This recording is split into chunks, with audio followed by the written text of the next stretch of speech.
Diplomasya rin ang panawagan ng mga mangingisda sa gitna ng tensyon sa West Philippine Sea. Apektado kasi ng sigalot sa laot ang kanilang kabuhayan.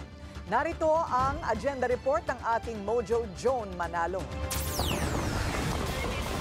Masayang sinalubong ng mga mangingisdang Pinoy ang MV Kapitan Felix Oca, ang barkong sinasakyan ng mga volunteer para sa civilian mission sa Pag-asa Island ngayong hapon. Kasama sa aktibidad ng paglalayag ang pamamahagi ng supply sa mga mangingisda at isang concert at sea. Ang lupang tigang pinagbibili na lang sa mga dayuhan. Tignan nyo!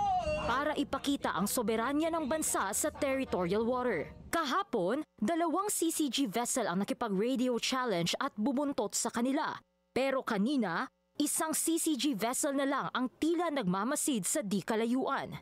Diplomasya at hindi giyera. Atin to, hindi sa negosyo. Ito naman ang ipinaglalaban ng Fisherfolk Group na Pamalakaya, kaugnay sa sigalot sa laot.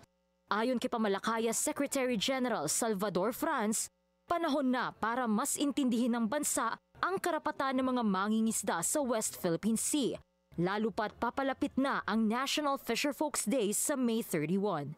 Hindi rin daw dapat tayo sa US umaasa kung hindi sa mga kapwa bansang may overlapping claims sa South China Sea, tulad ng Vietnam, Malaysia at Indonesia. Kaya dapat pag-isipan ng ating gobyerno na ang katulong natin dito, dapat yung mga claimant ng mga bansa na yan na pumosisyon kasama ang Pilipinas.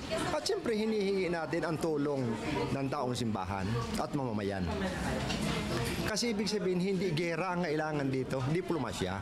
Pag-usapan talaga ng ganito sa tulong mismo ng mga bansa na katuwang natin. Bukod sa kaligtasan ng mga mangingisda, tinatamaan din daw ng mga ginagawang panghaharas ng China ang kanilang kabuhayan. Maabot sa 15,000 na mga mangingisdaan hindi makapangisda sa loob ng 2 linggo, 1 linggo na wala namang binibigay.